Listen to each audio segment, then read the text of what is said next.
All right. It is 10:45 in the morning here in Chicago as I'm recording this. Got my cup of coffee. It is December 31st, which means it's the end of 2020 finally. Got my Necronautilus shirt on, supporting Adam Vass, Necronautilus. This video, I have no plans, no idea exactly what I'm going to do. I just knew I wanted to sort of record something at the end of 2020 as sort of a wrap up or a recall of the year. It's sort of my first year doing this proper as Gila RPGs.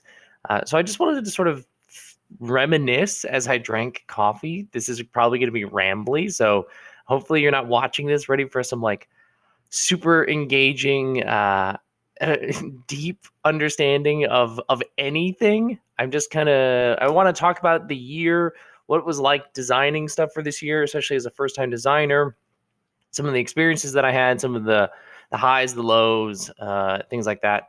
Really don't have much planned. I wrote down a few words on a piece of paper here, so we'll see where that takes me. I'm a professor by day, so I tend to just ramble anyway when I talk, so I'll probably just be rambling anyway.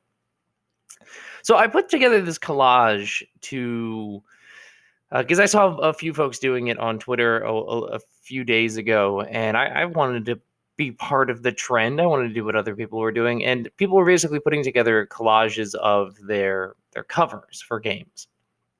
So I put together this collage.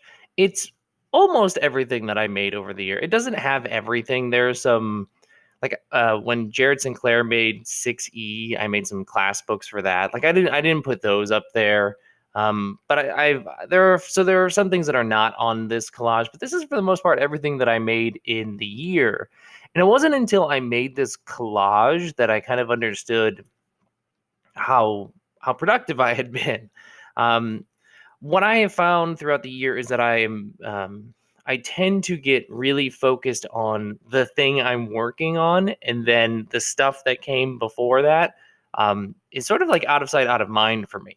Um, that stuff, it's not that I forgot it and I don't care about it or anything like that anymore. It's just that I've become hyper focused on the next thing, and so uh, I honestly forgot about some of these things. Like I forgot about Crime Time, which was a game that I made.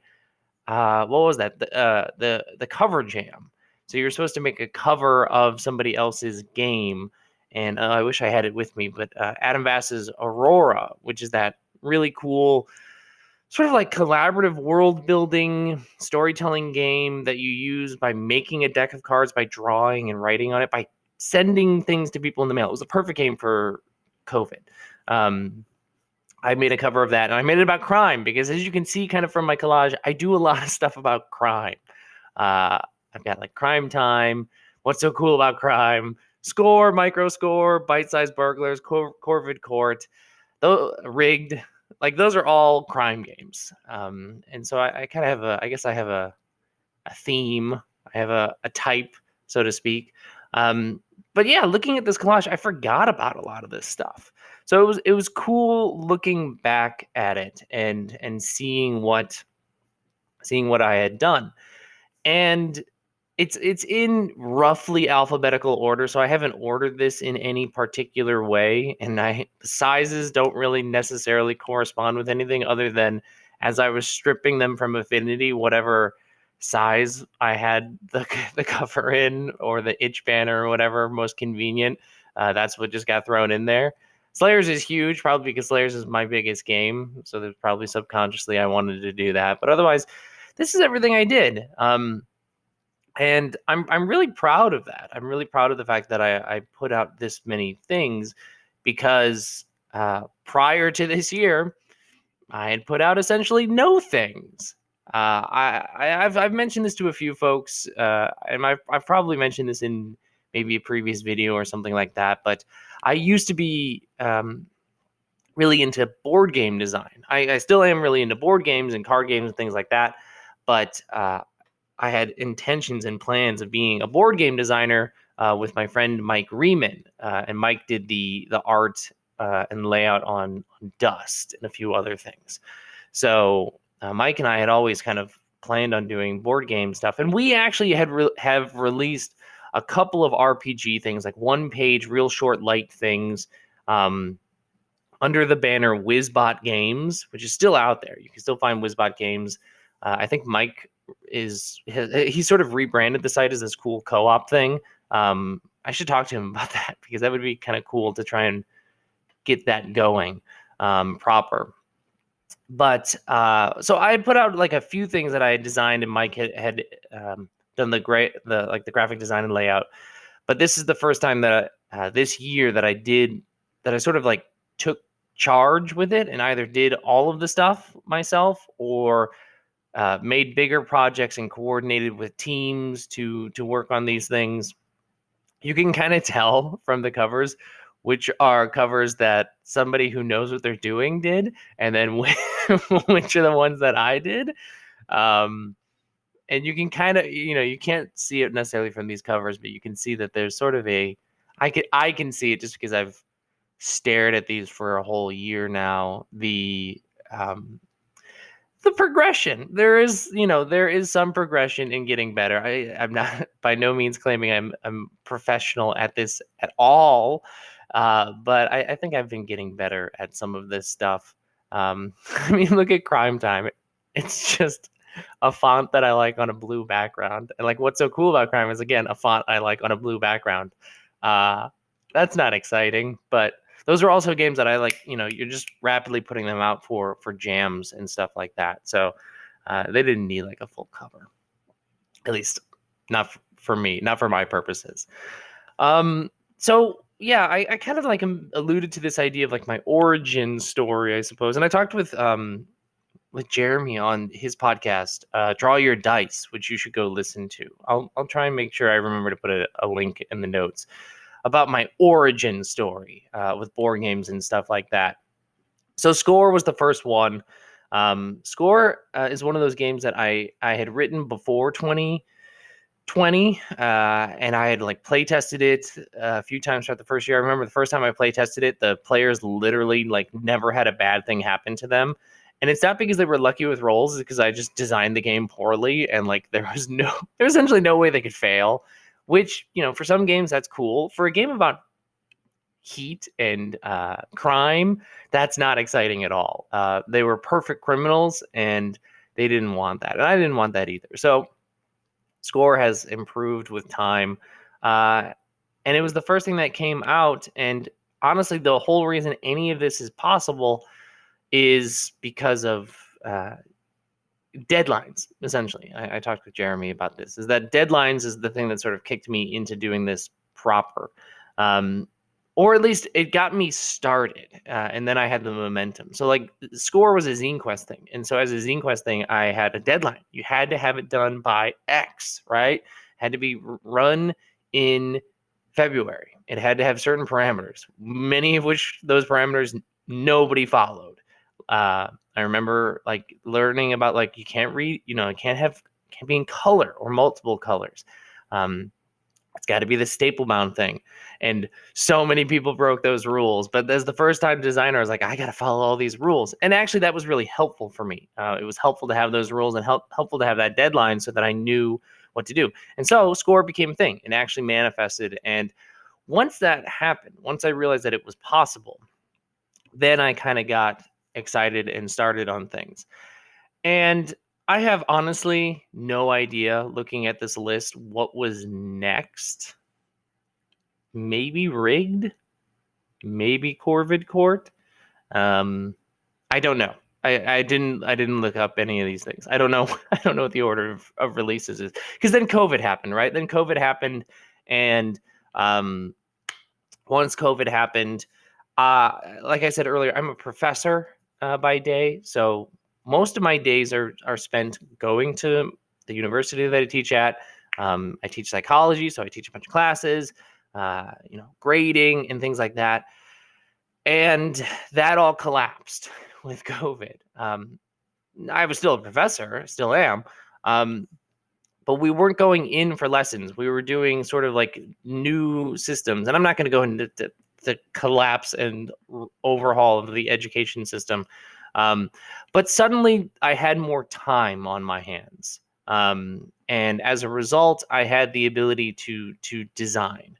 And since Score worked, and by worked I mean it was funded, I figured why not try? So that's when I started doing a bunch of things. And at that point, for me, it was just consuming games. It was just consuming different types of games, different genres of games. Because prior to this, the scope of games that I had played was not very wide. I had obviously played D&D. I played a few Powered by the Apocalypse games. I played Blades in the Dark a shit ton. Still probably my favorite game. Don't tell Spire that I said that. Um, let's see here. And a handful of other smaller games. Like I remember playing Rippers, which is the supplement for Savage Worlds. That is Victorian era London monster hunting, which might sound familiar as you look at Slayers. So I had played games like that, and so for me, if I wanted to design, I needed to learn more. So I remember I was just reading and consuming a bunch of games, and as a result, I was meeting people, right? Finding people online who design games, realizing that there's a whole way wider spectrum of RPGs out there than I had any familiarity with, and uh, and then started to read that stuff and not play any of it because COVID was going on, and I had pretty regularly played games with my friend Mike and a few other group every Sunday. Essentially, every Sunday we would get together and we would either hang out and design or play games or do something game related, and that was all gone.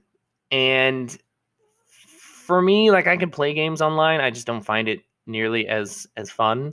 I think that's just because that's just the way that I am. I have no. If you enjoy playing games online, that's awesome. For me, it just doesn't like click. So I don't tend to have I don't connect with them. So I just consumed games by reading them, and I think a lot of people do that. I've heard from a lot of people, and I've talked to a few people who that's what a lot of people do. I think even it was on the latest Brain Trust episode, the Brain Trust podcast, that Adam was mentioning that um, just owning games, having them on the shelf is can feel good, right? You don't have to play the game. You don't even necessarily have to read the game. Having it, maybe flipping through it, being inspired by a font you see or a layout along the way or a picture, a piece of art of some kind, that can be enough. That's you can get satisfaction from that thing by just doing that. We don't have to play the games. And I think that's really important. And certainly early 2020 Spencer 100% believed that because I was just consuming games. Somewhere along the way, I found The Wretched, which then, because it was a solo game for COVID, I was like, oh, you can play RPGs alone. That's interesting. That's new. So, Chris Bizet, who made The Wretched, um, I don't know, Twitter did its thing, and I somehow found that game on Twitter, or I found Chris on Twitter or something like that. Got really into it. Had a really fun play session over a couple of days as I played it. I journaled it. It was some of my first recordings, which I think are still on this YouTube channel, like embarrassing early videos from earlier this year of me pretending to be in a horrible spaceship situation. But that's when I started. That's when Wretched Jam started. And when Wretched Jam started, then that's when I started to actually, I would say, meet people in the community. Because up to that point, I hadn't really met anybody in the community. I knew me, I knew Mike. That's it. And me and Mike, we're not in the community. I mean, we're just starting to get in the community. So Didn't really know anybody. And Wretched Jam started. I released Rigged, which I still think Rigged is really cool. Uh, I loved the print run that I did. I did a kind of a cool soft cover thing. It's all sold out now. Maybe I'll reprint it sometime. But Adam Boys, uh, a guy out of the UK, was also designing things at the same time. He was new, just like me, designing things.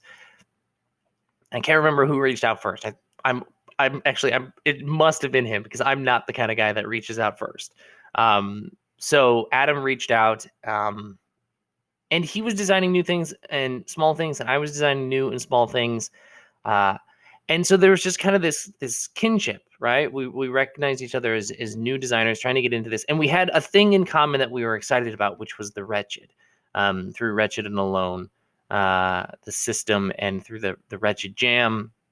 And Adam ended up writing Weaver, which is a Wretched and Alone game that's sort of the other side of the story of Rigged, which I thought was just mind-blowingly cool. For the first time, somebody saw something that I did that they liked, and they wanted to do something with it. I really couldn't. It blew my mind. So Adam made Weaver, and he even was recording himself playing Weaver, and we then even made a thing called Wretched and Not So Alone, which is the not competitive necessarily, but it's certainly not cooperative way of playing a Wretched and Alone game, or two Wretched and Alone games with somebody else. So we sort of created a system that you could use the cards that you would use in a Wretched game, and make hands like you would make hands in poker, and play them against each other between turns, and it would make you have to do horrible things like draw more of the Jenga tiles or blocks, or God, I think Adam came up with one where you had to flick the block out, so it's way more violent and dangerous than you're supposed to gently be taking Jenga tiles out. So that was really fun, and that was sort of early collaboration stuff. And that was cool. I don't know. Somewhere along the way, I made Corvid Court. Don't remember when in time that was. Just remember it was a fever dream. You can watch the design video about that. I've talked plenty about Corvid Court. But then also somewhere in that, I don't know, first quarter of 2020, I was talking a lot about asymmetrical role-playing games. Asymmetrical combat and things like that. And that's when I had been designing Slayers for a little while. This is when I started showing Slayers off. This is when I was really posting a lot about it. This is me watching people talk about how they talk about their games. So people talk about their games on Twitter all the time. Some people talk about how they talk about, and that's extremely useful.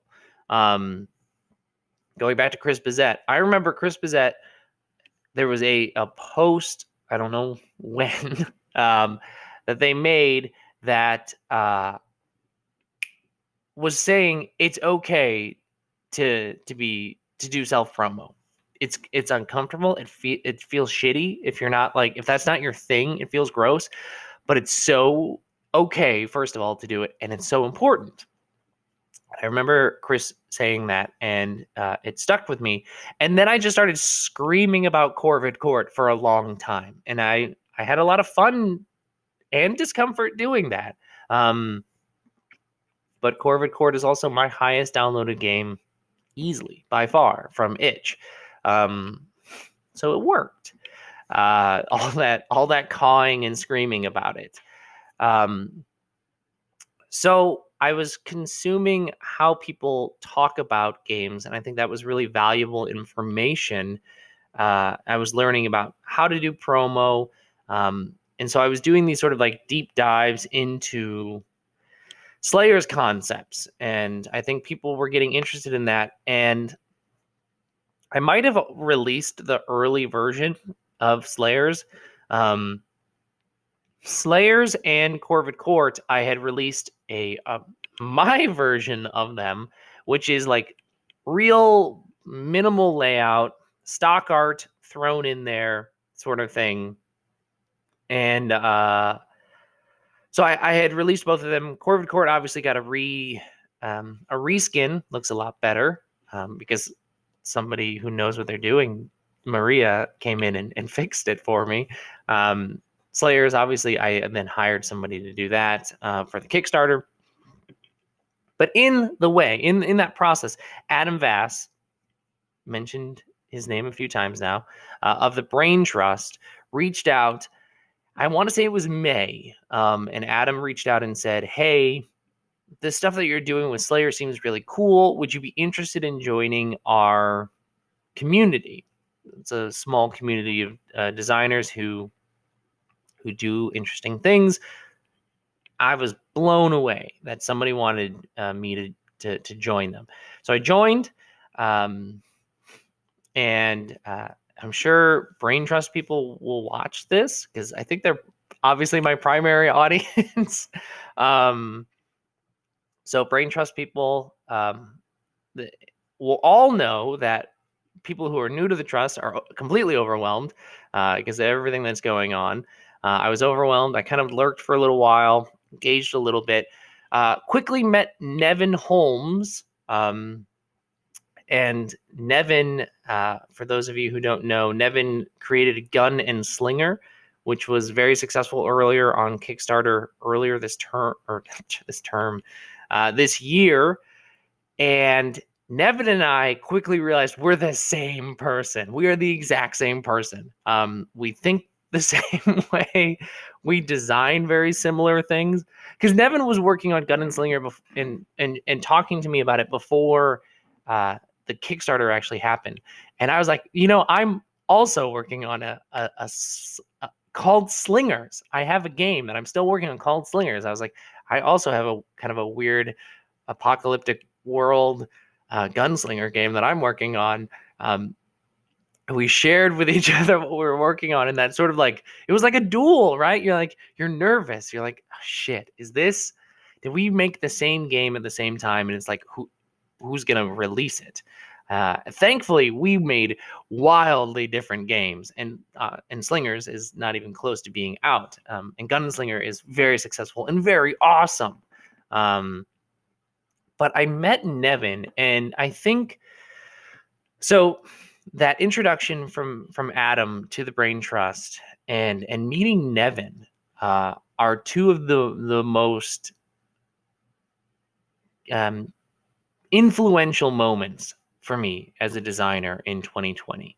And I don't think I certainly haven't told Nevin that, and I haven't really talked to the trust about that too much, but like I wouldn't be doing what I'm doing to the scale that I'm doing if I didn't join the Brain Trust, and if I didn't meet some of the fine folks in the trust it's this extremely supportive community. It's unbelievable. It's just the ideas and the conversations and just the general support from it is it's really incredible. And so it's a sort of fuel, right? Being around people like that. Doing it in isolation was fun for a little bit. Like for me, at the beginning of the year, it was fun because I was doing it alone, but I had infinite time and infinite energy because it was early COVID. Didn't really know when it was going to end.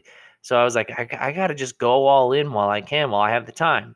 Of course, now we are here in December and it's still going on. And so enthusiasm alone wasn't going to carry me to this point. Being in the community was going to carry me to this point. And through things like the Brain Trust, I met people like Adam and Nevin, and there's a whole host of people, and I don't want to like rattle off all the names because I know I'm going to forget somebody, and that will feel shitty.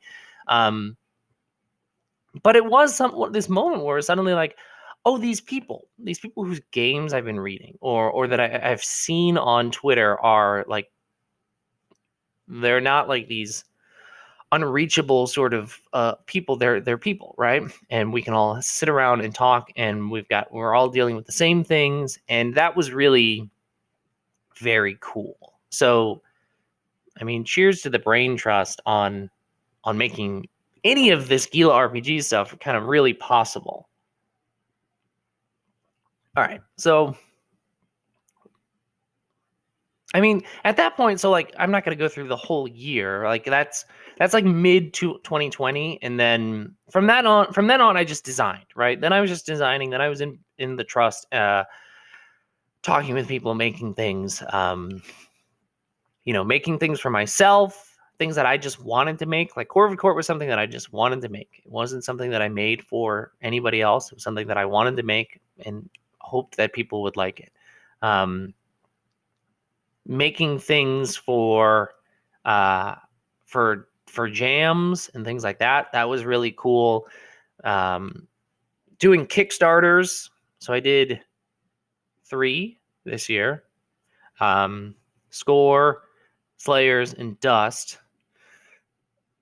Dust is finally shipped it out this week.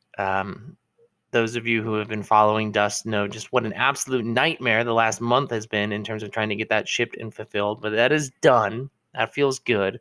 And I mean, that kind of takes me to the end of the year. I'm not going to go through the Kickstarter process and everything like that. I'm sure I've talked about it somewhere else. But I just kind of wanted to think about some of the highs, some of the lows, and things like that. And obviously, as I've mentioned, like the highs are things like meeting people. It's the community aspect. That's the really cool stuff. The other highs, I'll tell you, is when people talk about your game. It's the coolest feeling in the world. Yes, when people buy my games, that feels good, right? That's nice. Obviously, that's a good thing. But it's when people talk about your games, that's the good stuff right there. That's so good. I just before I recorded this, somebody I don't know, there's like a new Twitter account that is like it's like the RPG indie pipeline or something like that. I think it's a bot. Like I think it pulls new games, but it also pulls people talking about games. And there was a video posted just before this, like a minute long, about somebody talking about why Slayers was so cool to them, why they liked Slayers so much. And that was really, really exciting because, again, remember, I don't think too much about the past stuff. So, like, Slayers, I'm going to keep working on and stuff. But right now, I'm like I'm like so deep into this Warframe game that I'm making that like anything that's related to Slayers or stuff like that is like it's cool. I'm not thinking about any of it. But to hear somebody talk about why Slayers was cool, why they thought it was important or interesting, that was awesome. Like that, I'm gonna ride that high for the rest of the day. So when people talk about your games, when people play your games and then talk about them, that's the best. That's for me is the number one thing. People talking about and playing my games is the coolest thing in the world to me. Because I could just write shit and put it out into the internet. I could do it week after week, right? I could. I could make games and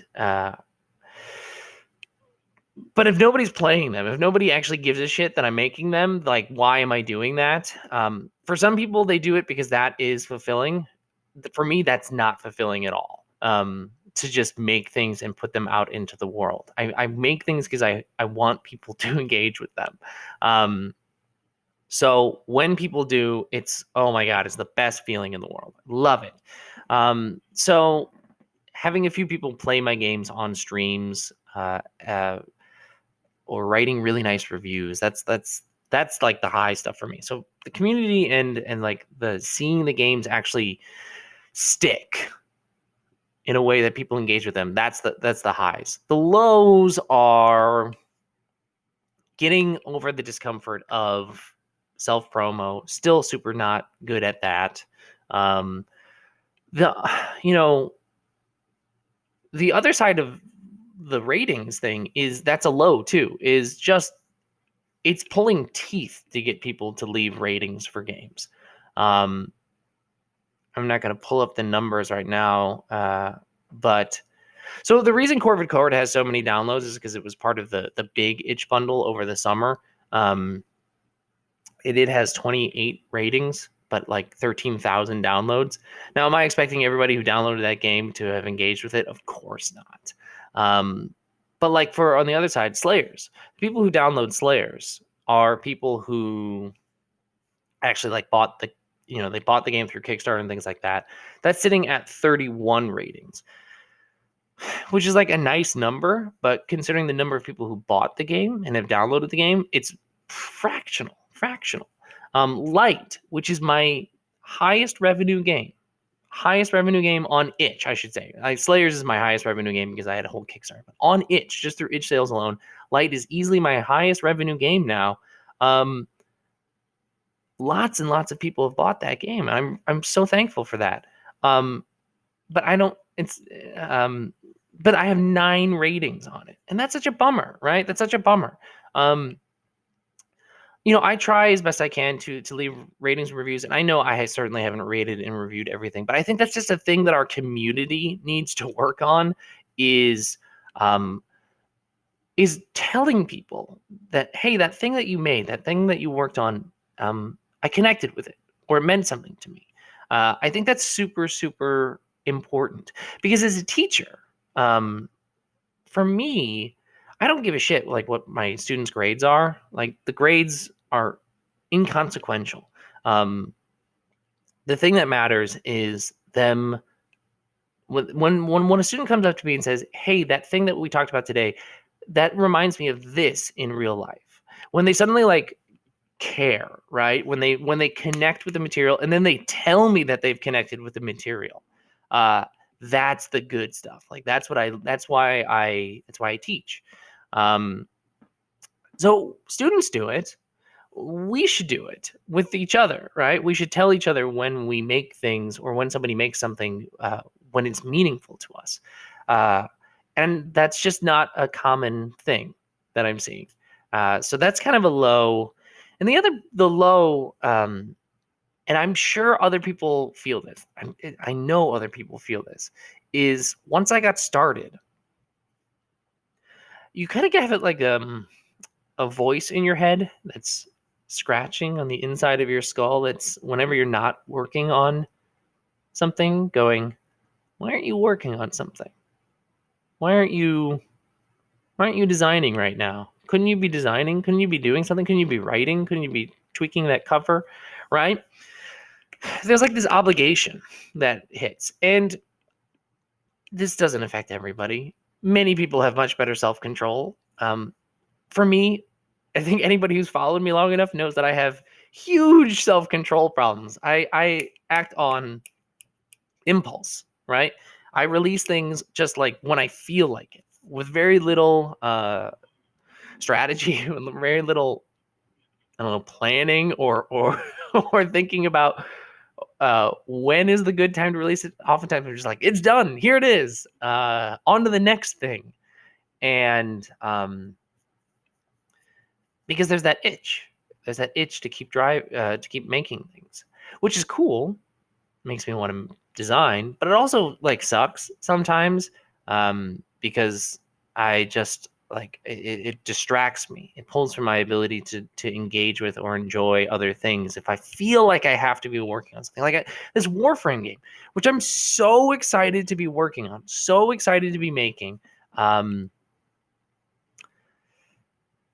also like right now I'm sitting here. It's Thursday morning. I'm enjoying my coffee. I have the apartment to myself for the next couple of days, which is exciting for me. And like for me, I have free time, which I can do anything, right? I can do anything now. There's that part of me that's like, good, you will work on Warframe for the next 48 hours, which is like, I mean, yeah, I'd like to work on it for some of the time, but like there's that part of me that just feels like I have to do that because I now have the opportunity. And there's the other part of me that's going, well, why don't you actually do literally anything else? So that's the thing that I want to work on in 2021 is moving forward with that sort of stuff. Which I guess kind of brings me to the wrap up of this I have no idea how long this has been, how rambly it's been, but just the end of my 2020 recap.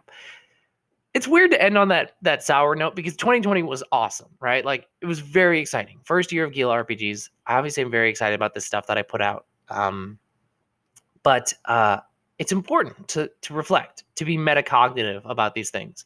I think metacognition is one of my favorite topics in general. It's something that I teach my students.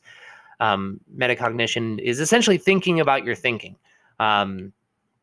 From like an education standpoint, metacognition is accurately understanding your understanding of topics.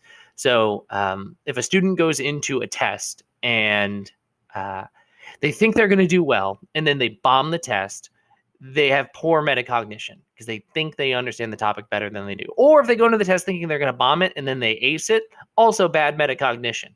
It's only when you match up expectations with outcome that you have like accurate metacognition. Um, so that's a quick psychology lesson.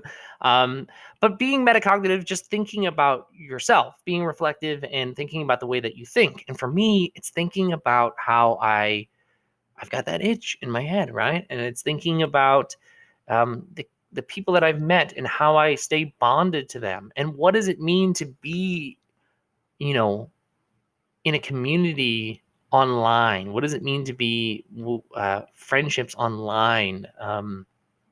What is all of that? Thinking about that, reflecting on it, being aware of it, thinking about what do I want to be? How do I want to think and act in 2020? And this video has gone long enough that I'm not going to suddenly be like, and here's what's coming in 2021. I'll probably write something like a blog post or something like that rather than just pontificate for 40 minutes about what I want to do in 2021. But I think it's really important to do this sort of reflection at the end of the year. Hopefully you thought it was interesting or valuable. If you didn't, that's fine too. For me, this is almost just self therapy. This is therapeutic for me to reflect and to talk aloud about these things. And maybe along the way, something valuable or interesting was found, and maybe you gained something from it. That would be cool. If not, well, I've kept you company in your ears for the next, I don't know, 30 minutes or however long this has been, while you're folding laundry or something like that. But that's Gila RPGs in 2020.